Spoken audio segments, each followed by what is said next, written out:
Hello and welcome to another episode of All Elite Arcade. It is Tuesday morning, the brand new day for the All Elite Arcade podcast. Do make sure you tune in every single Tuesday because that is when the episodes will drop on our podcasting stations as well as youtube.com/awgames. But as always, it's a new week, and on a new week, we've been playing some video games. Chugs, if you may, I actually don't have a whole lot this week. Which is okay. Which is pretty irregular, but I do want to go out there and say that I traveled a whole lot this week. I went to Cardiff, Wales, where I produced 2 mystery wrestling shows that we actually aired on Twitch. Maybe there are people here from the podcast who have listened to it. Great success. Honestly, an incredible time I had this week. I got to stay a few extra days in Europe as well while I was there. But it did mean I did not get my hands on a ton of video games, but I did play a few things that I do want to talk about. First off, Long Flight. I continue forward with Fallout, only an episode further than I was before. I'm at episode 5 now. It's very, very good. I'm still all aboard. I would have probably watched some more, but I was so dead tired on my return flight that I slept the entire 9 hours, and truthfully, that's not a bad thing. That's a great thing. Oh my God. I don't blame you one bit. The best way to fly. The best way to fly. If I could fall asleep before I take off and then I land and I wake up, that's an exceptional day of flying for me. So the best. Not enough video games, but at least some great flights. So I did play a bit of Hades 2 on my first flight. I already talked about this. I thought I was going to be done with it, but I've decided I am just going to take those last few boxes. And so it's just a little bit of a grind to just get, the nectar to give to the gods so that they advance the relationship status that I have with them. I only have, I think, 3 of the gods, none of them within my camp, just the ones I need to meet on the road to either hell or up to Mount Olympus, depending which ones you're trying to get. But I think I only have 3 that I have left to complete. I'm just going to do it. It's still so fun this late into it, even if I'm not getting nearly as much lore or I don't have many things left to do. I still find it incredibly fun to especially turn up the difficulty on Hades 2 now that I'm adding all these curses and stuff and just still decimating people. I figured out exactly the combinations now that I like.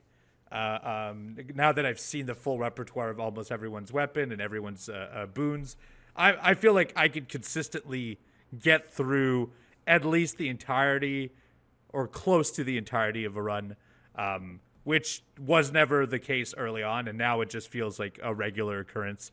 And so I've continued forward with that. Hades 2, still an exceptional game. Still glad that I'm still playing with it. It's so damn good. Uno, quick question. Yes, sir. So when you're going through these runs and you have these curses on you, because I have not even scratched the surface on Hades 2. One of my goals for 2026 is definitely to get into it more, hopefully beat it, have like a full run through of Hades 2. But when you put these curses on, is the point, do you get like better drops, better loot, or is it just for the challenge? So there's like, I wouldn't say a currency, but there are resources that you need for specific spells later on. And some of those resources you will get one of quite early, or not quite early, but you will get one when you interact with one character or beat one boss. And then afterwards, the only way that you can gain more to complete these spells and eventually complete, all of the keepsakes, or actually, sorry, not the keepsake, they're not related. But as far as like upgrading all of the cards, upgrading all of the weapons, you need these resources. And so the only way that you can acquire them is by applying a curse on yourself. And if you complete to a certain boss while on that curse, you will get that resource. So there is an extra benefit to doing it. And then as well, with those curses, there are checklists of their own that will eventually lead to you having a statue of yourself displayed within the game as well. And so that's like an extra bonus, is to get like that status, that championship status, by having a giant statue within the overworld. So I'm trying to do all of that stuff. I, once again, don't know if I'll 100% it, but I figure I might as well try to get these last little bits. I've worked so hard, and it's still so fun on travel. It's still a good game to jump into. And then finally, I also did get to replay a game that I was replaying previously. I talked about it a little bit, but I never got to complete it. But it went on my games. This was on so many people's Game of the Year list that I told myself I really should just go ahead and finish it. So I put a little more time into Silent Hill F.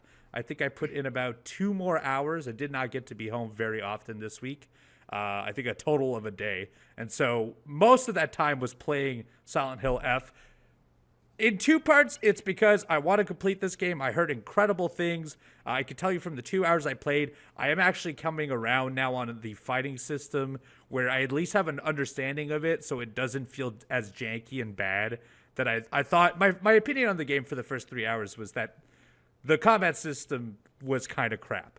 I'm not saying it's an incredible one, but it definitely has merit to it. I'm getting much better as the dodging. You get different type of weapons as you progress further. There's some durability on them, and they can break.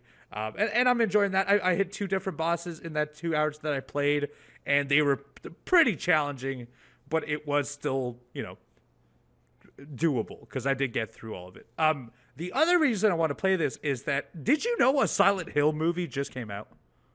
I sure do. Yeah. It just recently came out, right? Like this week. Yes, literally this week. And the thing is, I remember the initial announcement that they were making it, but I've seen 0 ads for this whatsoever. And I got to see a review of it. I've yet to see it. It is not getting great reviews. That is probably why it's not being advertised. But last week, when I didn't know the bad reviews, I was so pumped that I was like, I got to get back into the swing of things. So I might see that in the next week. We will see, but at least I'm back in the swing for the Silent Hill franchise. Silent Hill F is a proper game, and I'm thoroughly enjoying it. Uno, I'm right there with you. Like I really do want to see the Return to Silent Hill movie, for so many different reasons. First of all, the first Silent Hill movie, I think holds up really well. I think so too. I don't think that's crap at all. The second one, though. Yeah. but what makes me nervous, and I still want to give it a chance or whatever. But again, Return to Silent Hill is based on the Silent Hill 2 property and that story. Yes. And that story is so beloved by its fan base and anyone who got to experience that story for the first time, that if those people are really upset, I'm really curious to see what they did, what they didn't do. I still really want to see it, and I'm still crossing my fingers and my toes, hoping it's going to be really good, because some of the stuff in the previews looked really cool. But same as you said, I did see some reviews of it, and so far people have not been crazy about it. So yeah, kind of if you have middling. seen the Silent Hill movie, please let us know down the YouTube comments. I'm curious to see. Yeah, give us our short review, because honestly, sometimes I don't trust, especially on horror movies. Typically, they rank low when it comes to reviews, and I end up enjoying them anyways. So let us know if you liked it, especially if you're a Silent Hill fan. Let us know if it at least did it justice in the comments down below, youtube.com/AEWgames.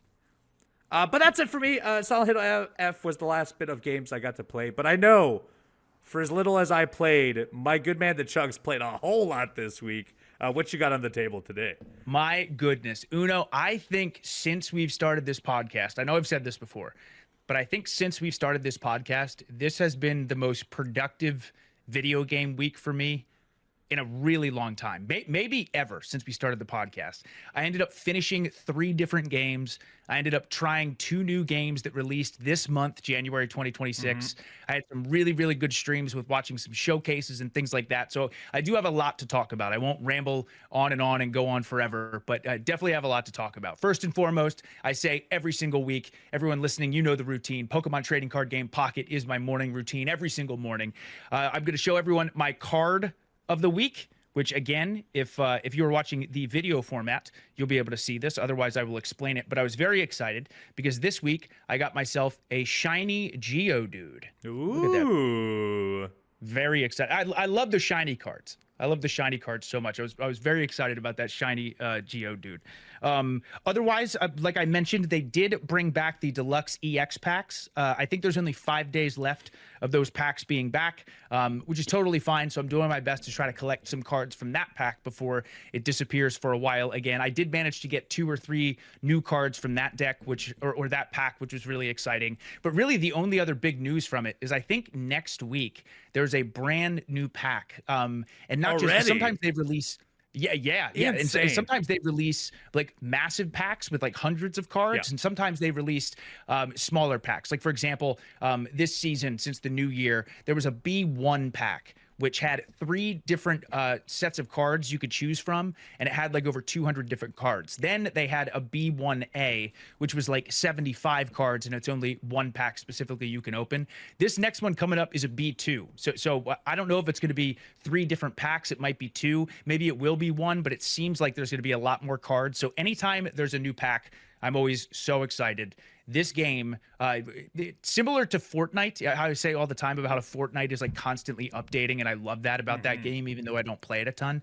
But as a Pokemon trading card game pocket player, collector, pack ripper, I love that they are constantly updating this game, constantly updating it. So again, Pokemon trading card game pocket has just been such a blast. I can't wait to talk about all the new cards that are coming out. Hopefully next week I'll be able to talk about that.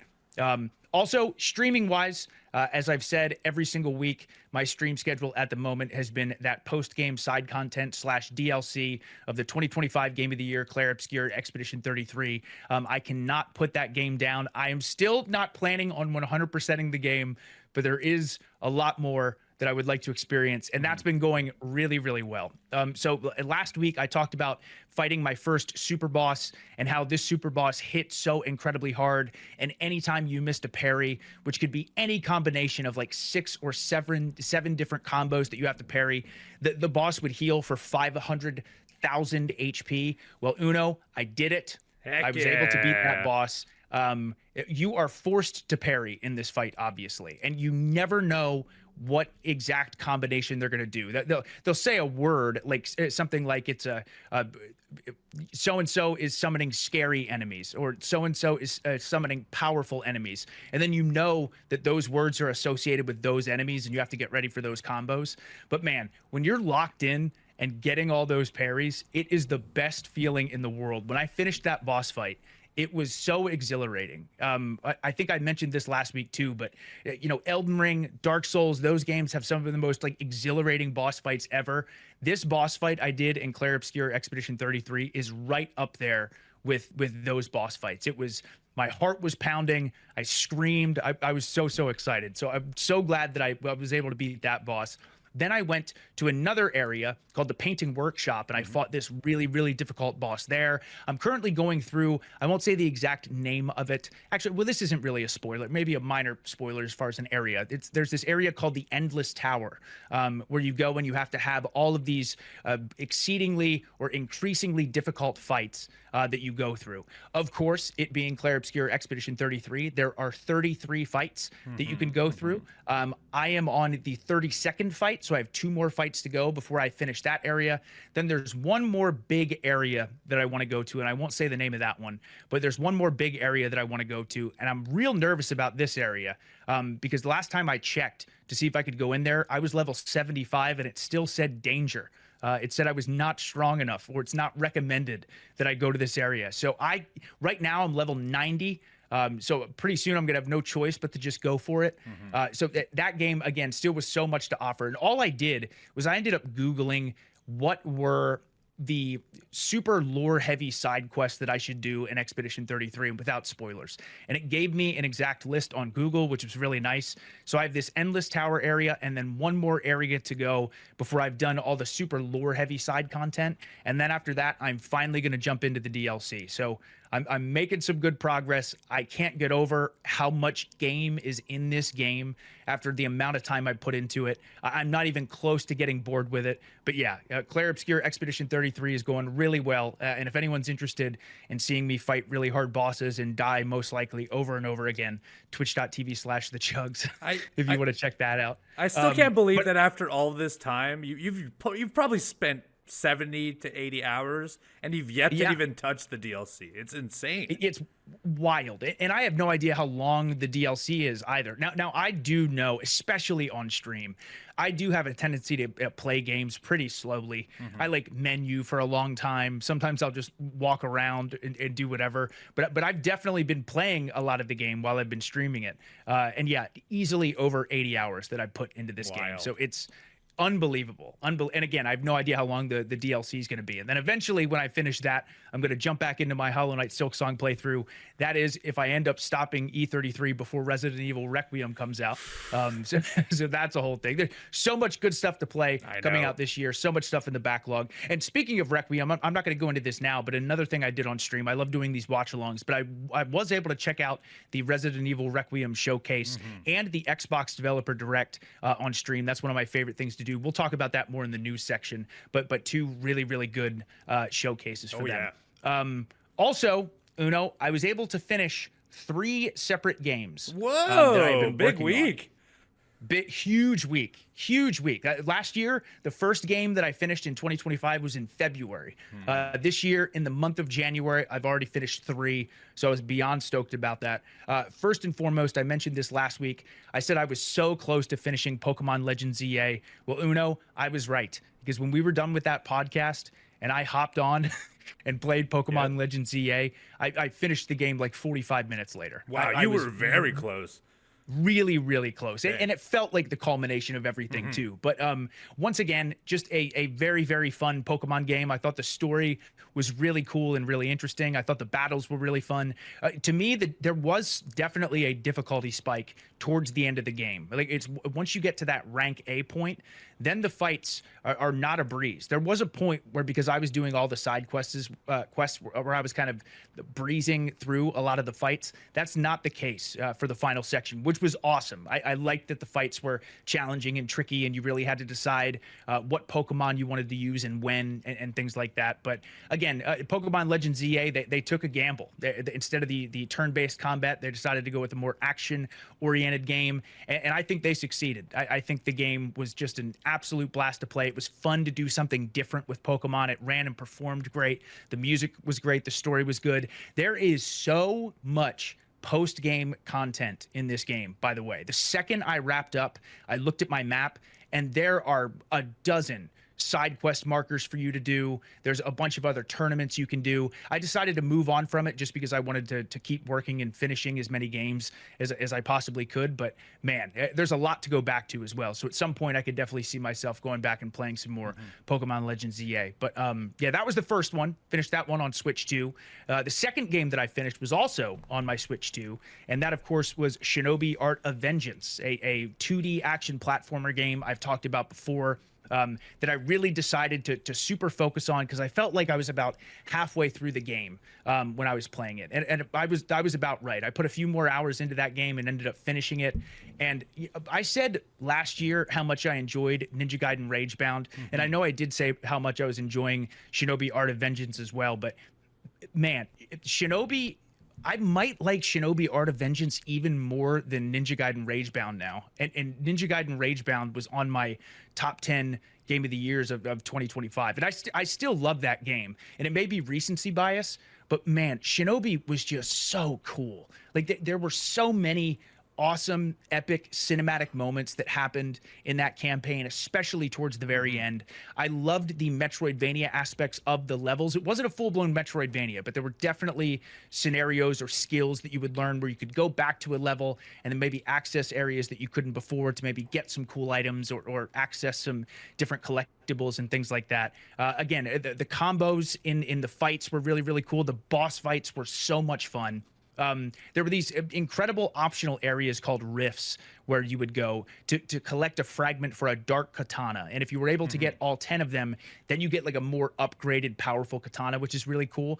I did not manage to do all of the rifts and get all the dark katana fragments. But man, some of the most challenging but awesome platforming sections, that you see in like a 2D action platformer. It was so cool. It made you use every single skill that you had. You knew that you were going to die multiple times until you like memorized the patterns of everything. There were gauntlets of fights that you had to do. So the tension there and the exhilaration of going through some of these areas was awesome. I thought the final boss was great. Again, I thought the story was really good. Again, not to keep going back to Ninja Gaiden Ragebound and Shinobi Art of Vengeance, but those two are just absolutely incredible retro ninja video games. So if, again, for either one of those games, either Shinobi or Ninja Gaiden Ragebound, definitely go play them. Two very different titles, but two excellent ones. But right now, focusing on Shinobi, that game was awesome. Absolutely loved it. Definitely go out of your way to play that. And that was game number 2. Game number 3, I actually just was able to finish today because I was really hoping to be able to say on this podcast that I finished 3 games in 2026, and that was Marvel's Cosmic Invasion. I still haven't finished that. That reminds me. I got to get back to it.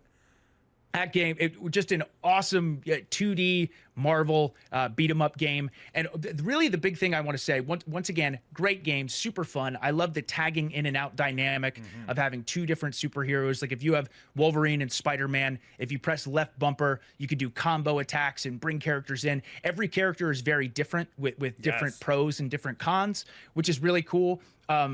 But here was the interesting thing I learned on this last half of me going and playing through this game. So for the entire game, I would look at the level and then look and see whatever challenges there were, and whichever character they recommended I use, and I would use those characters, which is cool. It was a great, well-rounded experience. At the end of the game, I ended up using every character at least one time, so I got to experience what all the superheroes felt like to play. And man, I think I mentioned this before. The campaign was going great. I was going through playing the levels. It was like the perfect amount of challenge. I was having a lot of fun. The second I got to the Venom boss fight and the Venom level, I was just getting smoked, dude. Like smoked. I died so many times. And again, on that level, they wanted me to play as Spider-Man and as She-Hulk, which again, 2 really great characters. But Venom was destroying me. So to the point where I actually Googled, like, is there a difficulty spike in Marvel's Cosmic Invasion? Because I thought, like, do I just really suck at this game? What's going on? And yes, like I talked about a ton, specifically with the Venom fight. So then I thought, okay, so I don't have to, use these 2 characters. Let me experiment and mess around with some other characters and see what works for me. My winning combo, at least for, that portion up until like the last 2 or 3 levels of that game was Wolverine and Ghost Rider.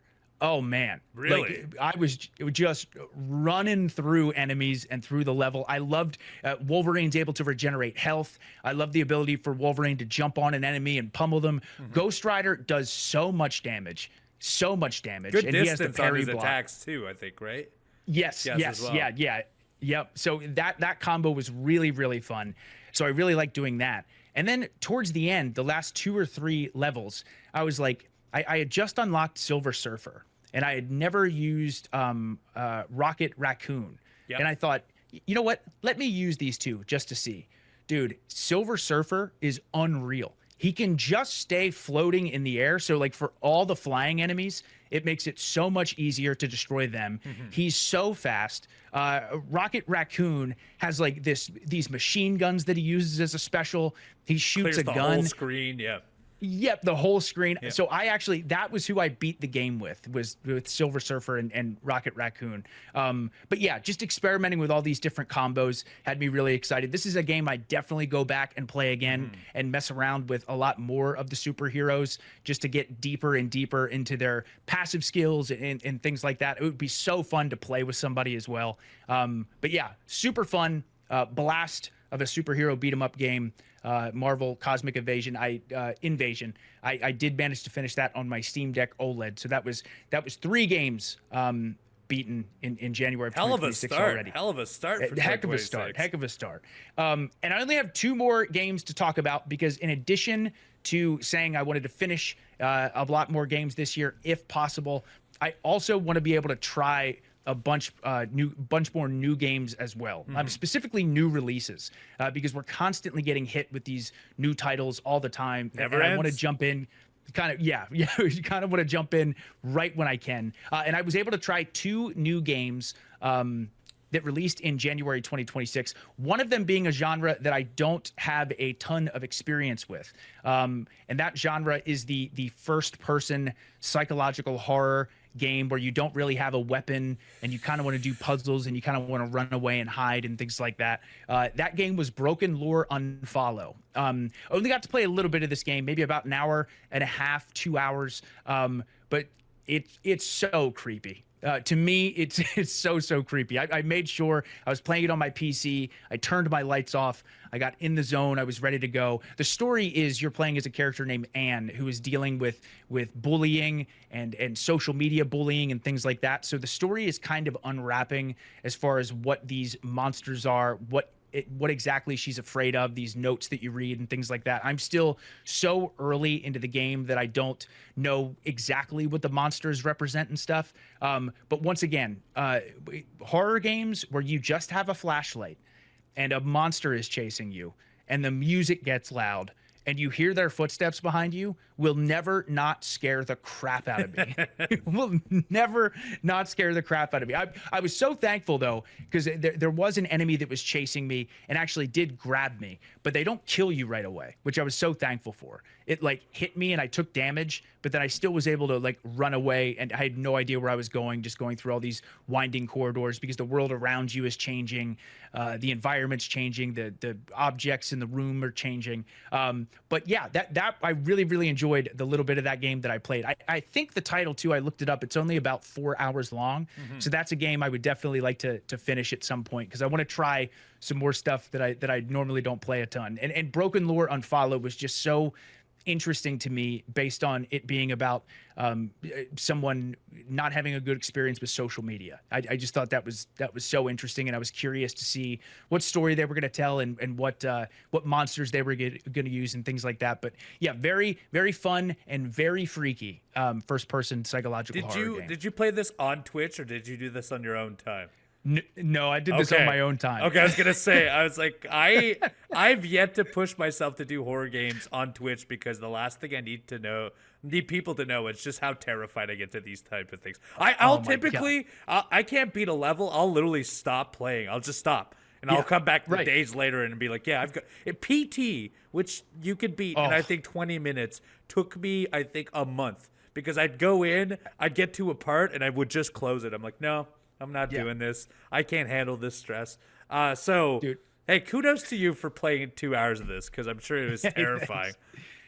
One time on stream, Uno, I showcased Outlast, never played it again. Oh my God, yeah, of course not. Horrifying. And they're great games. Yes. They're great games. You know what else? My brother used to love this game, Emily Wants to Play. Did you ever hear that game? Yes, I have heard of this, yeah. These games are horrifying. Like, again, I will stream Resident Evil Requiem all day, and I'll probably jump. There will probably be moments where I get scared. But when I know I'm walking around as Leon S. Kennedy, roundhousing fools, I'm not quite as scared. Yeah, exactly. But, I have a course of action. I can respond. When you can't respond, it like something in my body feels off. Something feels so wrong. It's effective at being scary. It's and Broken Lore Unfollow is very effective. So if you like those games, definitely check it out again, especially this story. I definitely want to finish it based on the story as well. But last but not least, I got to play a game that I was very excited about. I think probably the most anticipated game for me in January of 2026, with the exception of maybe Code Vein 2. I'm really looking forward to that one coming out in about a week. But there's this new game called Mio Memories in Orbit, which is this beautiful new Metroidvania title. Anyone who knows me knows how much that I love Metroidvania games. This one stuck out to me like a sore thumb. Strictly based on the art style. It has like this beautiful paintbrush aesthetic almost. And I'm playing this on my Steam Deck OLED. I, for some reason, love to play Metroidvanias in a handheld. Specifically, I looked up where this game would look the best, and generally speaking, everyone was saying because of the OLED screen, the Steam Deck OLED is the way to go, and I'm so glad I did. Again, just an absolutely beautiful Metroidvania, and this is a Metroidvania through and through. This is not one of those where you go to stages and things like that. It seems like it's one giant map, but very Silksong-esque. Not saying it's exactly like Silksong, but a full-blown Metroidvania where you go to one area, you can't get there, and then you have to go back and you have to really work hard to be able to get the map. That was one of the first things I ended up doing. It took me like 35 minutes to figure out how to get the map. Otherwise, I was just walking around blindly trying to figure out where to go. But generally, story or essence wise, you're kind of this, I want to say, machine or robot. I'm still only about 2.5 hours into Mio, but you're like this robot almost, and then there's other robots talking about how there's this heart that kind of keeps everything alive, and that heart is hurting, so you have to figure out the source of what's going on. So again, still very early on in the game. The combat is really, really fun. It's very snappy. It's very slick. The enemies are really, really cool. The exploration is great. It's one of those where every time I go around a corner, or every time I enter a new room or jump up on a ledge, I'm so excited to see what that area looks like. And the music, dude. To me, music in video games, but specifically music in Metroidvanias, is just so important because it adds so much to that sense of wonder and that sense of exploration that you find in Metroidvania games. And Mio just absolutely nails it. So again, still pretty early on in that game, but if you do like Metroidvanias, this one is beautiful. It has a great soundtrack. The fighting is really, really cool. I am incredibly interested and definitely going to be playing a lot more of Mio Memories in Orbit in the future. So it was a great week.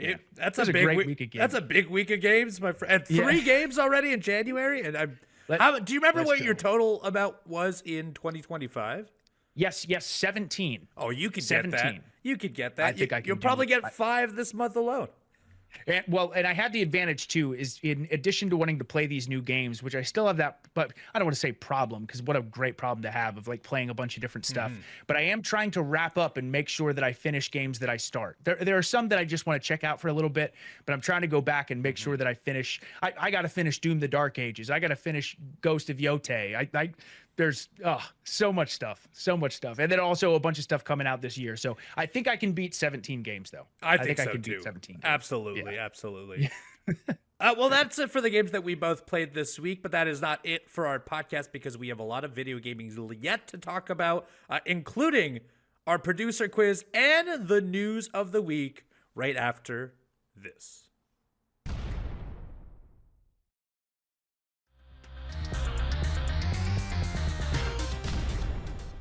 And welcome back to episode 94 of the All Elite Arcade podcast. Myself and Evil Uno ready to get into the news. But before we do that, we of course have the producer quiz.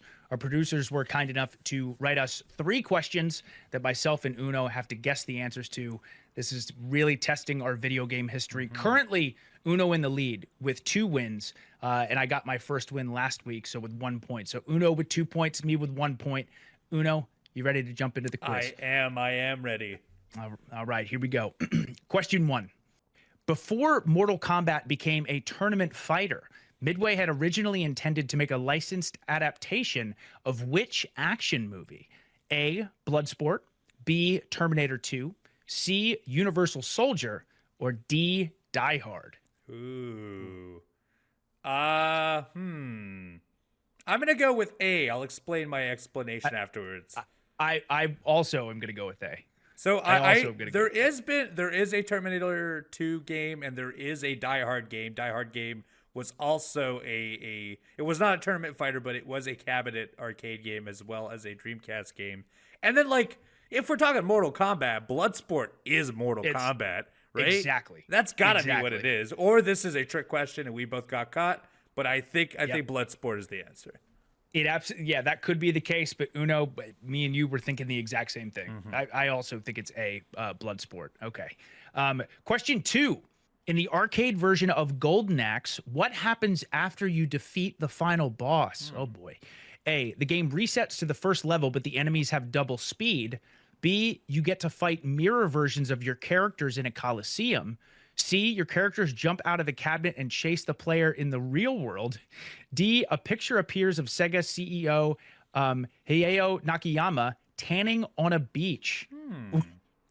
What? Okay. I've never seen the end. I've never beaten the final boss in Golden Axe on the arcade. Ooh, baby. Okay, so I need to make a mention of this because what does your characters jump out of the cabinet and chase the police? Would that mean that if I beat it, it chases me, or is this a video of a man playing a cabinet and then characters jump out of it?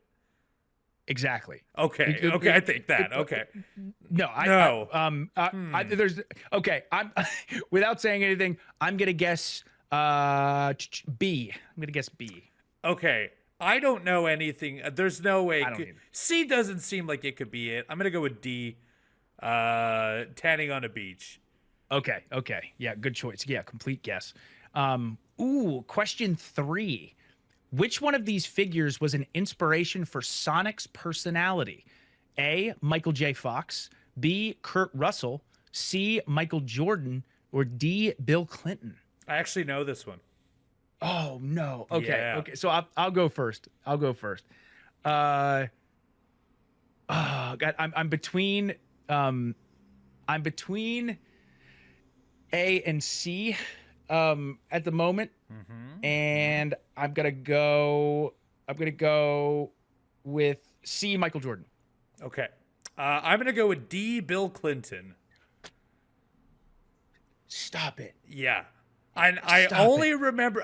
Here's the thing. I could be wrong, but I only remember this because I remember Sonic playing a saxophone in like a specific clip, and I remember an article being written about it.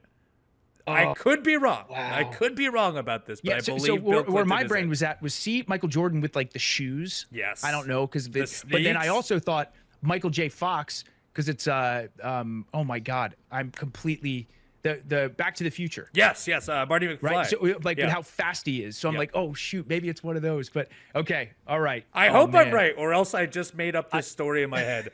But I believe Okay, Bill so- Clinton might be the answer to that one. That's incredible. Okay, so yeah, my answer, which I already chose, was C, Michael Jordan. Uno's is D, Bill Clinton. Great producer quiz this week. Oh boy. I'm very excited to see Me the too. answers at the end of today's. So do stick around till the end of the very end of our episode, just after our questions from you fans, the arcade mailbag. That'll happen shortly. But before that, we actually have some news to discuss because a handful of things happened in last week, and a few of them I definitely want to talk about. Starting with Xbox Developer Direct 2026. Yes. Xbox just dropped their Developer Direct. It's kind of like a Direct like other things, but instead of primarily just being trailers, it's a mixture of trailers and a bunch of interviews with developers. It's awesome. It was really cool. It lasted nearly an hour. And only produced on 4 games, so there's a large portion of time on each of these games. We're talking interviews, we're talking, a bunch of like cinematic pieces and a bunch of gameplay for every single game. And Uno, I'm sorry. First of all, I just want to say again, I love this format so much because it's like such a deep dive into just a few games. And it's all games that, based on this direct, I'm really excited about. But this is so effective. Xbox did this last year with Expedition 33. Really? Which is yeah, I do remember this. Yes. Expedition 33 was part of a 4-game Xbox Developer Direct. It was there with Ninja Gaiden 4. It's when they shadow dropped Ninja Gaiden 2 Black. That they were a part of this Direct. So I love doing deep dives of games like this. Love it. So this had 4 different games, and honestly, they had a hell of a lineup for games. They started off with Forza Horizon 6, which of course sequel to the Forza Horizon series. Or the Motorsports series. I prefer the Horizon ones. They're based more on like locations and less about actual racing. It is a racing game, but at the very end of it, it's about exploring a new map, a new location. And they actually unveiled what that new location is. It looks gorgeous from what I've seen, but it will be Japan. There are locations and maps around Tokyo, Hokkaido, as well as Mount Fuji. Bunch of incredible scenery that they showed. I this seems like the every time they show you a new racing game, I always feel like, wow, they can't make cars look any realer than this car. And then this year they dropped it, and I was like, this car can't look any more real than this one. It looks absolutely stunning, and this is one of the few games, especially if we're talking driving games. There's so few driving games I'm interested in, but this is one of the Xbox proper titles that I always end up playing. I'm very excited for this one. Yes, me too. And I could not agree with you more as far on the visuals of like how are they going to possibly make it look any better, and they do every single time. And now they're getting to a point too where like they even showcased a little bit of the exact audio design in this too, with like the gears shifting and the exhaust, and it sounds so real and so good. I think there's over 550 cars that you can choose at launch. The Japan setting itself is massive. They said that this by far is going to be the biggest title that they've ever worked on as far as space and things like that. So that's really exciting. I love all the customization options that they announced with being able to build on your garages and things like that. Man, I do not have a ton of experience with the Forza games. I think actually I only played a little bit of Forza Horizon 5 with you, Uno. Yes. We actually played it on the AEW Games Twitch stream. Yes, we did. And man, I'm definitely getting this one. Like it looks just so gorgeous. Looks like such an awesome game. Well, you really don't have to wait long, because all of the ones that they unveiled today, they did give time frames for. This one comes out very soon, actually, May 19th, 2026, on both Xbox Series X and S. It will be available also on Game Pass and Xbox Play Everywhere on day one. And if it's anything like the previous Horizons game, maybe a year or so after the initial release, it will also come out on PlayStation. Horizon 5 came out only a few months ago. Maybe it's 6 months, I think, at this point. But more recently, the Horizon games have come out to PlayStation as well. And I could be misremembering, but I actually think that the developer said later this year it's going to come out to PS5. Wow, an even shorter window. Come out. Cool. Yeah, it might come out even before the end of the year as they get it ready for PlayStation hardware. So we'll see if that happens, though. We'll see if that happens. I'll definitely be picking this up, especially because I have Game Pass, doubly so. Yep. That'll be a day one play for me. The next game they showed is, to me, we're going to get into all four of these. This was the one that I was the most impressed by. This is by a little studio you may know called Game Freak. The people, of course, from Pokemon. This is a funny thing. Pokemon's developer for years seems like they've been so focused on making 3D games because so many people are like, make a proper 3D Pokemon game. I didn't think, well, first of all, they have done that. You've been playing it. ZA is a proper 3D game. They also had a previous one as well.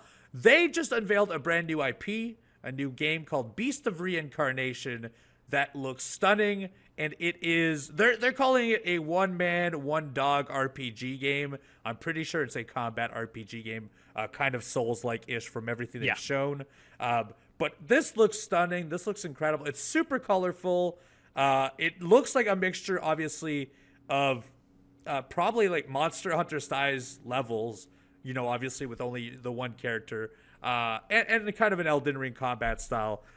Looks very cool. I don't know what else to say about this because this seems so left field for Game Freak that I'm actually pretty damn excited to try something that's not a Pokemon game from them.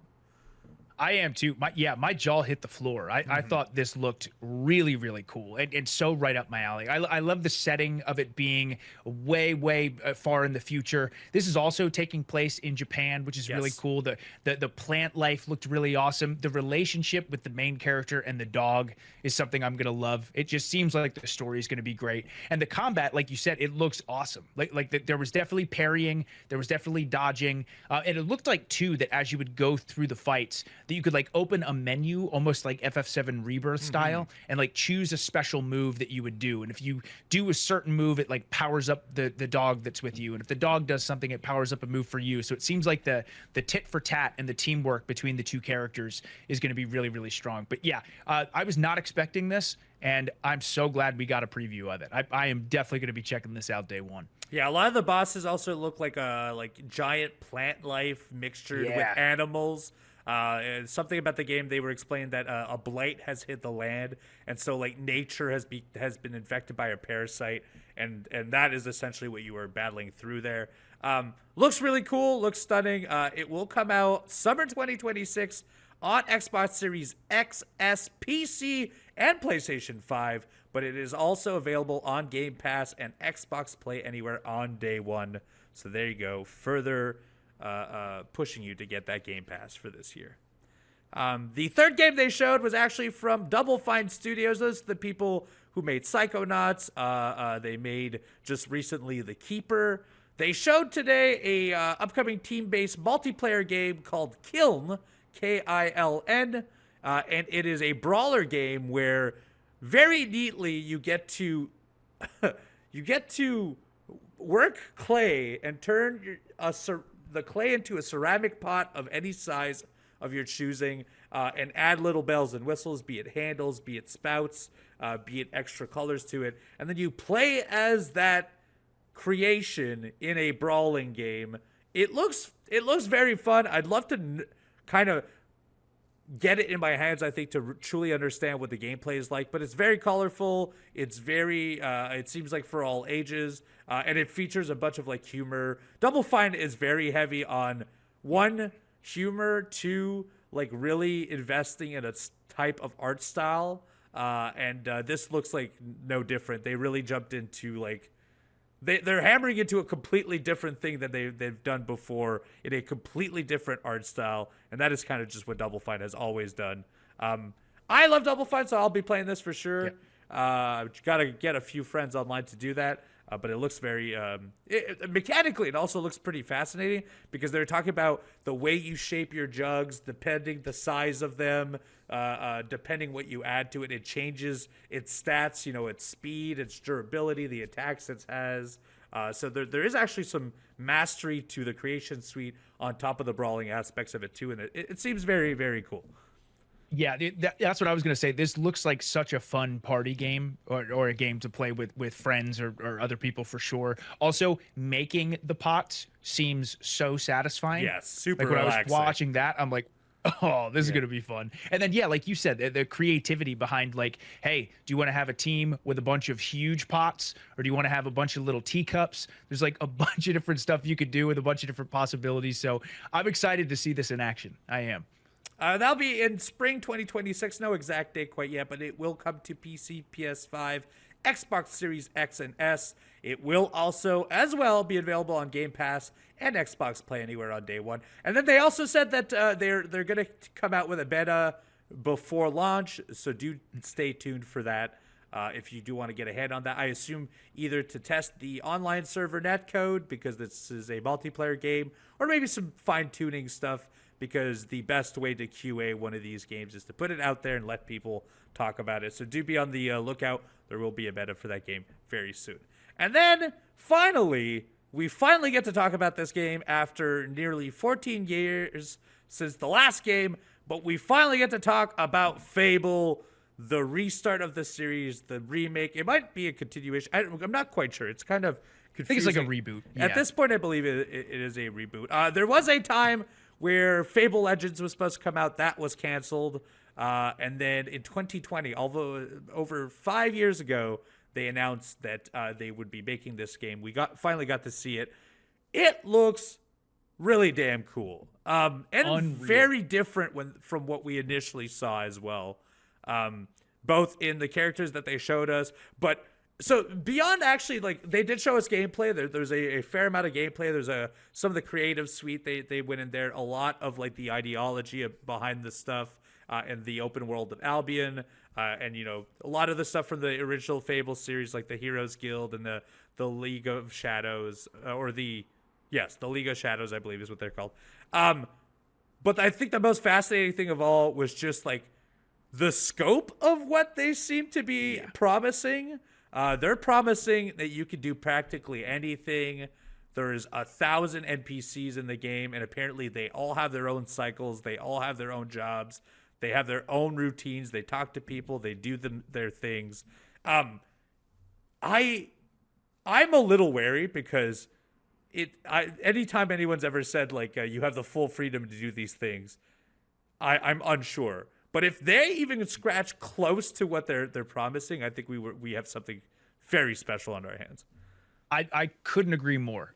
Again, if this game follows through on what they talked about doing in this developer direct, I mean, I seriously think it could go down as one of the best RPGs ever. Like it was blowing my mind what they were saying. You can get married, you can have kids, you can have a job, you can own buildings, you can have people who work for you, you can fire people, you can interact with over 1,000 NPCs that treat you differently based on certain decisions that you make. Some people will like you more, some people won't like you. The customization and possibilities on this seems so endless, where like if me and you played Uno, we could have completely different experiences in the game based on what decisions we make. And like you said, if they follow through on what they showed at this developer direct, I mean, we're in for something really special. The combat looked good. The world looked cool.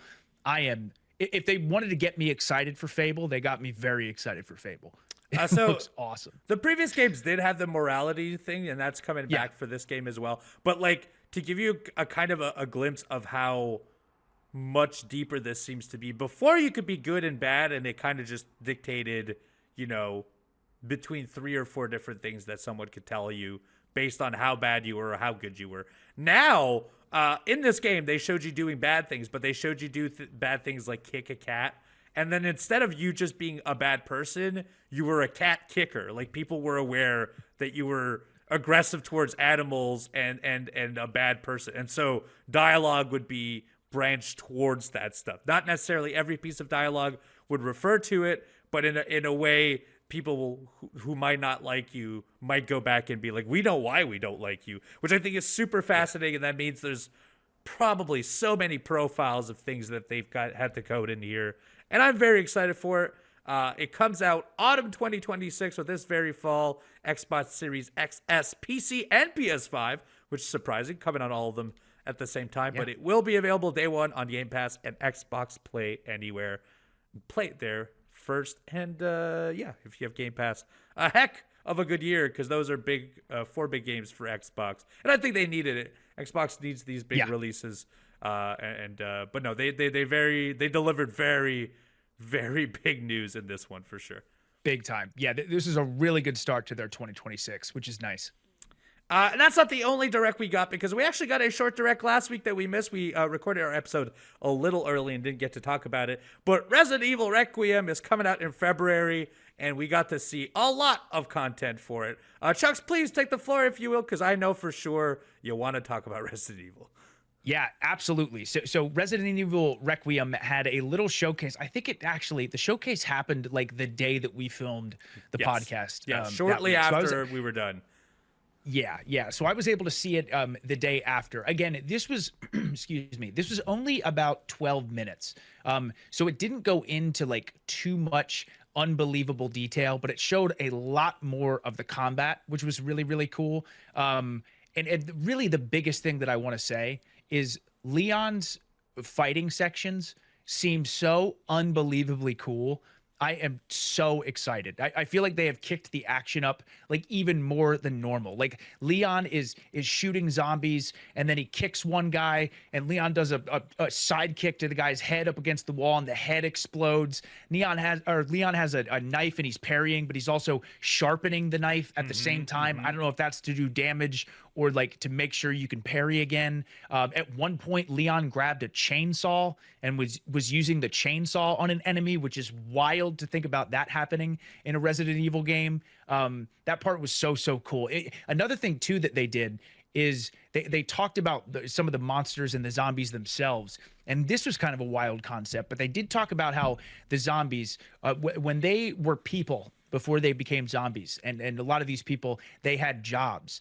These zombies in this state will kind of subconsciously be doing what their job was. Like for example, someone if they're doing dishes, this zombie is kind of half doing dishes, or maybe one zombie is kind of sweeping. Or like it was wild to see. And I know that sounds really silly, but it wasn't done in like a really silly way. Like it was really cool, really, really cool. So I'm wondering now too, if that means zombies are going to be, depending on where you are when you're turned, if they're going to be saying things too, because I know we got a little tease of that with Brad Vickers and Marvin in the Resident Evil 3 remake, where Brad Vickers said sorry to Marvin, and it like stopped him for a second, and that's what got Marvin bit. But yeah, but it seems like we're going to get like a deeper dive into these zombies acting a little bit different. They seem super aggressive, which is really cool.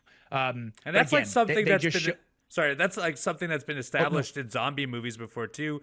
You had like Dawn of the Dead, Day of the Dead, but Land of the Dead, which was like a later release, you started seeing that the zombies, while not smart, definitely had residual stuff from their previous lives. They pump gas. Yes. They communicate in between each other. They'd find items that they knew what they were. And so like, hey, Resident Evil's been around long enough. We're finally at that point where that's the thing we have to explore.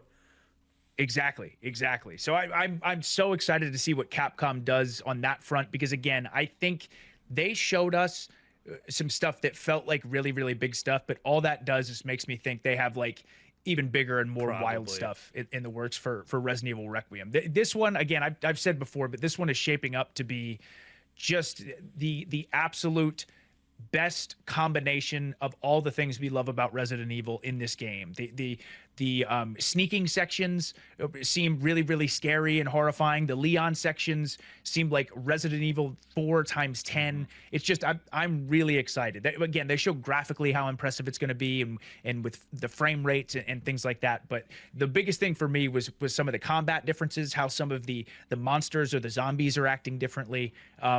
Man, I can't. This is 100% a day one game for me that I'll be streaming and playing, and I'm so excited. So it was a very, very good little showcase with some new, interesting stuff that we hadn't seen before in a Resident Evil game. So I'm excited. I'm very excited. We're only a month away, which crazy. We don't have a long time to wait. I cannot wait to play it, and I'm sure you do all as well. We have two more stories I want to talk about. This one a little sad. Let's start with this one. Prince of Persia, The Sands of Time, the game that was being remade, has been canceled. That's right. Very rarely do remakes get canceled. This is quite surprising, honestly. But the game that they have been working on at Ubisoft has been canceled entirely. They've been working on this for a few years now. 6 more games at Ubisoft were canceled, including 7 projects that have also been delayed. 2 full studios at Ubisoft have been shut down. And there's honestly just been layoffs all across the board. It has not been an incredible time for Ubisoft in general. They have said publicly that they're making a major reset. And so part of that shift is to focus on live service and open world games. And that is why they are scrapping a lot of their other content. The most baffling thing of this, though, is mostly that they don't really cancel remake games. Remade games are mostly graphical and some interface stuff. So very surprising this is happening, because I remember we talked about this less than a year ago, and we were super excited that they were going to be remaking Prince of Persia. It felt like the right time. They had just made an incredible Prince of Persia game 2 years ago. They followed that up with another smaller title, and that was very good as well. So, but unfortunately, it does seem that we will not be Prince of Persia will not be advancing any further than where it is right now. Yeah, man, all I want to say, obviously, the worst thing is anytime developers lose jobs and things like that, or studios shutting down. That's obviously never good. But my heart just breaks for the Prince of Persia games, because like Prince of Persia: The Lost Crown, we've talked about this all the time. One of the best modern Metroidvanias ever. That game was so good, and not enough people talked about it, I guess, or not enough people played it. But everyone who did play it just adores that game, and so many people were so excited for the Sands of Time remake. So this is a massive bummer. Yeah, it is quite unfortunate, and hopefully this new strategy helps Ubisoft forward, because honestly, I don't know how many more cancellation and layoffs Ubisoft can go through before they're just downright done. Because it has seemed to have been a rough 10 years for Ubisoft, just slowly degenerating. And I don't want to see that. Nobody ever wants to see that. Oh well. Now, some good news. Let's get into a little bit of good news. Street Fighter 6, you know the series. They've been dropping all kinds of new content. They're now in their third year of content, including a third character that they are adding, and that is Alex. He is a high-flying character that is from Street Fighter 3, the new generation, originally, and is now being added into the game. But that is actually not all that is fascinating about this story, because they made a trailer unveiling it, and within this trailer, the character gave a V-trigger and a one-win angel in it. Ooh, I wonder why. Well, Kenny Omega actually came out and talked about how and why, because Kenny Omega made the mocap for Alex. So Alex's moves in the video game are mocapped by Kenny Omega of AEW. This is actually not the first time we've seen Kenny do things with Capcom before. He's done appearances. He just recently was actually Alex in a clip, as well as 3 other characters for Street Fighter just last year, I believe. And so just recently. Yeah, that was at they showed that at Summer Games Fest. I was there, actually. I got to see that trailer drop live. It was really cool. So he's been like completely intertwined with Capcom. Well, that is happening. So that is part of the characters they had announced. They had announced Alex at the time. He was Kenny was dressed as all 4, but he also got to do the mocap. And so on March 15th, Alex joins the Year 3 characters, including Sea Viper and Sagat, that have already come out. The 4th one will be Ingrid. That comes out very, very soon. Very happy for Kenny. I'm sure this is a dream come true. So happy. Kenny loves, he adores Street Fighter. So I think there's no better person you could have in this role for Alex getting to do the mocap than Kenny Omega. This is amazing news. Gets to be immortalized in another place of entertainment in the world. So very happy for them, and very happy to see more Street Fighter 6. That game is quite good. I do have to go back and revisit it. But that is it for our stories for this week, though. If you think we missed anything, go to youtube.com/awgames. Let us know in the comments down below. And if it is interesting enough, we will mention it on next week's news pieces. That is actually not it for our podcast, though, because our favorite segment of the show, that's right, the arcade mailbag, as well as the answers to our producer quiz, happened right after this.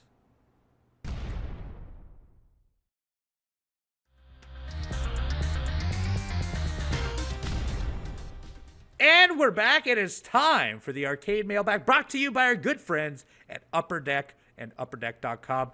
AEW SP Signature Edition is here. That is the brand new pack from our friends at Upper Deck. It features Mercedes Moné, Orange Cassidy, Kenny Omega, and many more. Packed with rare hits, stunning parallels, and collector heat, this set delivers the energy of the ring straight to your hands. We actually have a brand new pack here today. We have yet to open one of these packs here on the All Elite Arcade. What do we have today, Chugs? So this is what the packaging looks like. I just wanted to show that because it's very slick packaging. Very slick. On these SP minimalist cards. But anyway, here we go. We got 3 cards. 3 cards in this pack. Here we go. There you are. There's a Christian Cage card. I do like the backing on that. Those look very clean. Whoa! I do too. Signed Shibata card. Signed Shibata card. And Marina Shafir. And a Marina Shafir card. Every pack has 3 in there, and most of these packs usually have a rare item in there, which for ours was the Shibata card. They're available now at your local hobby shop. You could go and check the link in our show notes to find one near you, be it on YouTube or the podcast. Do not miss the pull of the year. Go check out the AWSP Signature Edition.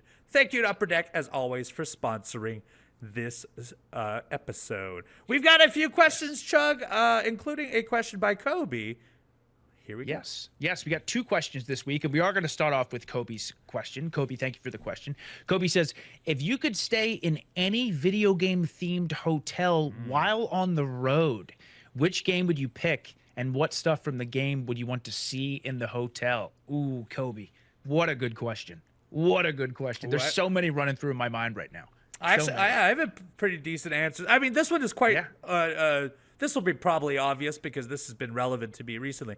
But I feel like Blueprints would be an incredible hotel. A hotel that you are constantly lost because the rooms around you keep switching around. Seems like a fascinating concept for a hotel. But if I was thinking of something more cartoonish, more with like weird rooms and stuff, there are two games that come to my mind. First would be Danganronpa, which is a classroom murder mystery game. The reason I think that is because it's an extremely colorful game to begin with, but they have all these stylized rooms. They've got a music room, they've got a lab room, they've got a video game room, you've got our arts and crafts room. Obviously, these are classrooms, but within them, they're so detailed with all kinds of different imagery and stuff that they would make incredible hotel rooms. And then my third choice would be, and I this is because we talked about Double Fine earlier, but I think Psychonauts would make incredible hotel room because you get to jump into people's brains. You get to jump, in the Psychonauts 2, you're within the industry. In the first one, you're at school. But like every level is so colorful, is so different, is so weird and unique. I think they would make for an incredible themed hotel for sure. Those were a Psychonauts hotel would be so sick, dude. That'd be so sick. Similar. Uno, you gave 3. I'm going to give 3 as well. All right, again, there's so many different options. The one that just popped into my head right now is in the Gold Saucer in Final Fantasy VII. There is a scary hotel. Yes. There, which I think if I could stay in a hotel just like that, that would be really, really awesome and a lot of fun. Another one for me too is, again, I love the Halo franchise, so maybe something designed kind of like the Pillar of Autumn I think could be really cool with like some Halo memorabilia and some cool automatic doors and things like that. But I think, not to pick too scary ones, but like a hotel based on the Resident Evil 2 police station would be so cool. That'd be so my cool. Key card, if my key card was like the heart key or the spade key, you need 3 jewels to go to the bathroom. Yep. Yeah, you need the unicorn medallion to use the bathroom. But yeah, those. Oh man, we need more video game themed hotels, Kobe. Agreed. We do. Yeah. Kobe, thank you very much for the question. And last but not least, a question from Sir Acidborn. Sir, thank you for the question. Good day to you, gentle sirs. Longtime listener here. Well, thank you. If you would honor me by allowing me to ask you, what are your favorite spin-off games from a main series? My personal favorites are Far Cry, Blood Dragon, and Gwent. Thank you for your time, Sir Acidborn. That's a very good question. And thank you for being a longtime listener. I appreciate it. God, one that immediately comes to mind, I feel I've got Resident Evil in my brain. I'm so excited for Requiem. But one that really does stick out is both Resident Evil Revelations 1 and 2.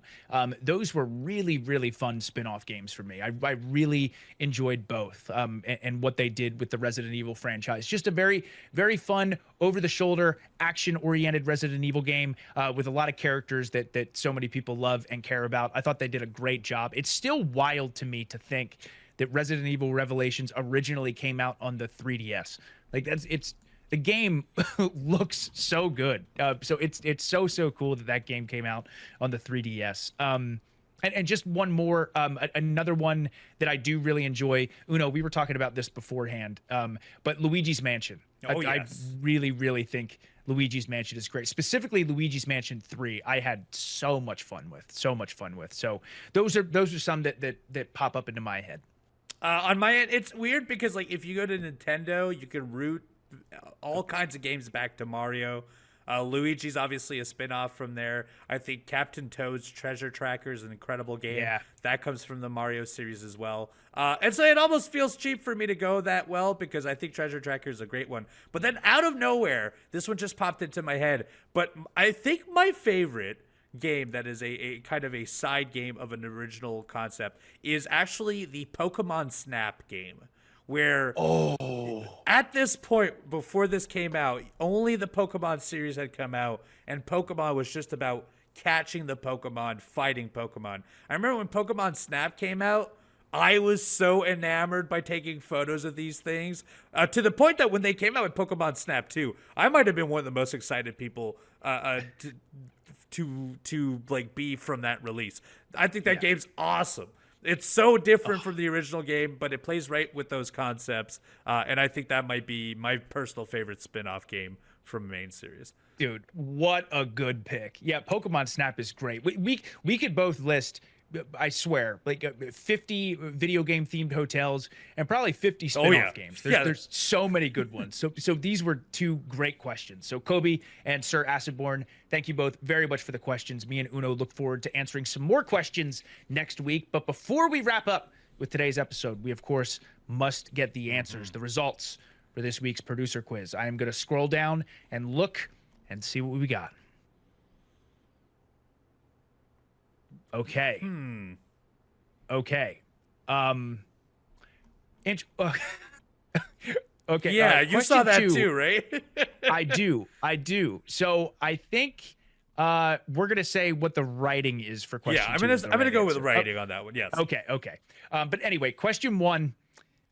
Before Mortal Kombat became a tournament fighter, Midway had originally intended to make a licensed adaptation of which action movie? Myself and Uno said A, Bloodsport. That was not the correct answer. The correct answer was C, Universal Soldier.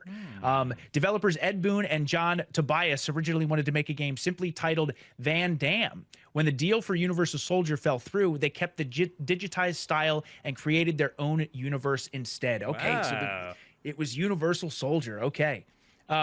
Question two. I can't believe it. In the arcade version of Golden Axe, what happens after you defeat the final boss? I said B. You get to fight mirror versions of your characters in a coliseum. Uno said D. The picture of the Sega CEO tanning on a beach. Well, believe it or not, the correct answer was indeed as wacky as it sounds. The answer is C. Your characters jump out of the cabinet and chase the player in the real world. How that works, I need to see this. I need to see this. I gotta see it, dude. Yeah, I gotta Google this or YouTube this right after this episode because that sounds awesome. It sounds awesome. And last but not least, question three.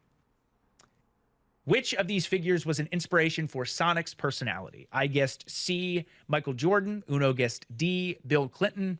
And your winner this week is Evil Uno yet again, because the correct answer was D, Bill Clinton. Sega designers wanted Sonic to have a modern American can-do attitude and looked to Bill Clinton, who was campaigning to be president at the time. Wow. I had no idea. Yep. And I love Sonic, dude. I love Sonic. I had no idea. I have a feeling obviously his character may have changed over time for sure. But I remember originally, I remember reading an article that their original intent was for him to be like a cool American, which at the time I guess was Bill Clinton, who was running to campaign as president, which was why the saxophone, which was like his cool attitude towards people. Hey, glad I remembered this. I don't even know where this article came from. Maybe it couldn't have been a Nintendo magazine because obviously this was a Sega platform. But glad I squeaked away with a win, making it 3-1. Dude. 3-1. 3-1. GG's, Uno. I really got to start working on Comeback of the Century, but you're crushing it, dude. You're crushing it. I'm doing very, very good, but it could change any week. Because the producer quiz will be back next week, as well as everything else we've discussed today, including the arcade mailbag. Go to tbs.com/arcade mailbag if you would like to send out your questions. Hey, whip out your calendar, mark Tuesdays, because our episodes have moved from Mondays to Tuesdays. Episodes will drop now every Tuesday, wee hours of the morning when it comes to the podcast, and then noon Eastern Standard Time when it comes to our YouTube format. That's where you can see our video format, see our beautiful faces, youtube.com/AEW Games. If you subscribe, Thursdays as well, you get MXM's Bronami code. That is their show. We are all on Twitch, twitch.tv/EvilUno for myself, twitch.tv/The Chugs for The Chugs. He's currently playing through Expedition 33. Get in there before he gets into Resident Evil. And twitch.tv/AEW Games. Every Monday night at 9 p.m. Eastern Standard Time. We're playing games. MXM is there most weeks, but I will be there for the next few weeks as well. So do check it out. That is the best way to do so. We're so appreciative to you all for giving your time listening to this podcast. We couldn't do it without you. We will see you and hear you next week. Another Tuesday, another week of Arcade Mailbag, and another week of the All Elite Arcade Podcast. I will see you. Have a nice day. Bye-bye.